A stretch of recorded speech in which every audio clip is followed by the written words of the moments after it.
I'm Court Watson. I'm the set and costume designer for this season's production of Samson and Delilah with the Virginia Opera.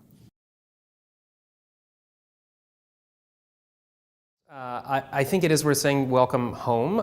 This is my hometown. I grew up in Norfolk, Virginia. I went to high school a few blocks just south of here, down on Granby Street at the Governor's School for the Arts. And I actually saw my first opera ever in 1997, 1998 here. And it was Elisir d'Amour with my high school French class. So my love of the form that is opera really started at the Harrison Opera House, and it feels amazing to be back where it all started for me nearly 20 years ago.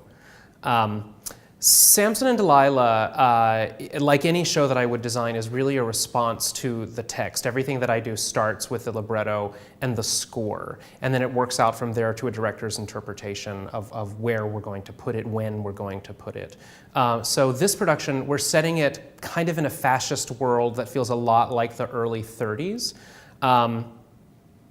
And plays with biblical themes of love and regret and revenge. All of those themes are in the score, and we're bringing that on stage in a world that feels like the 1930s, a really glamorous, dripping with jewels, beautiful place where ugly things and beautiful things can happen.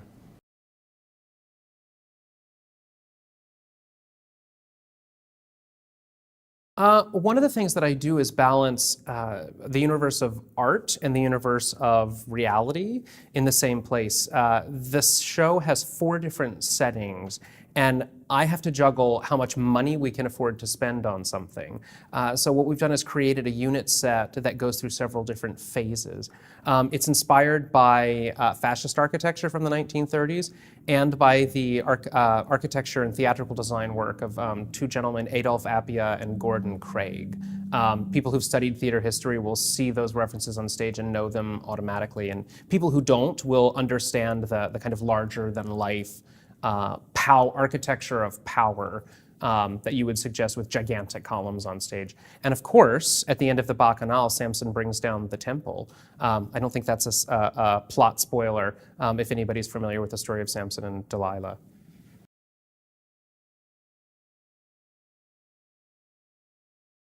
Creating the magic fire in the Valkyrie and a collapsing temple in Samson and Delilah are two challenges that every designer hopes to be able to accomplish at some point in their career.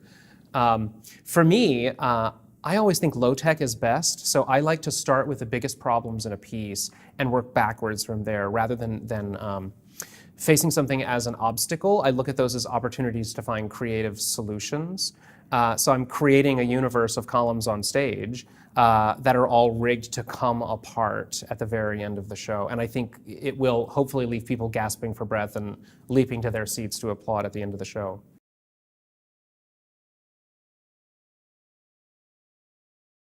I'm kind of juggling things on 2 scales. I love designing costumes because I get to partner with the singers to help to create those roles. And oftentimes, we're fortunate enough to have in opera, the cast decided before we figure out what the show is going to look like. So I'm actually able to meet the performers, figure out what their personality is like, figure out what turns them on visually, how far they're willing to go, and what looks great on them and makes them feel great. So in this instance, we're very fortunate to have Kathy Goldner back at Virginia Opera, and she has a very specific shade of magenta that I realize she wears in all of her publicity photos, and I thought, boy, this lady, she has the best style, and so does Delilah. So I've actually created a wardrobe for Miss Goldner that is based on her real contemporary, very sexy, vivacious wardrobe. I juggle that on the scale of what is a performer wearing, and then what are all of the performers wearing at the same time. I have to work in 2 scales. What can people touch and hold, and then what does everybody look at from the audience? I did a little math, and I realized there are 55 performers on stage and 117 costumes, and every single one of them has to fit every performer perfectly.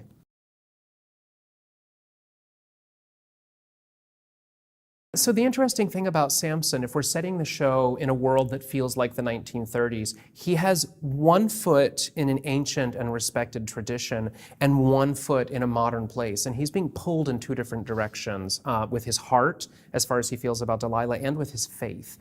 Samson is a Nazarite, which is a historical thing. There are still Nazarites among us today. And they take a vow to not cut their hair, and not drink the fruit of the vine, and not be around bodies.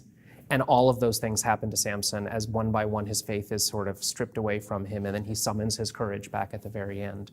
So the look that we're creating for Derek Taylor is very sexy. It comes from a 1930s worker place. He's very much a man of the people, and so I'm celebrating that along with his long, unruly hair. We're also very fortunate to have the resident hair and makeup designer at Virginia Opera, Jim McGow, has created a beautiful wig for Derek that will get cut and will magically grow back in the final moments of the opera.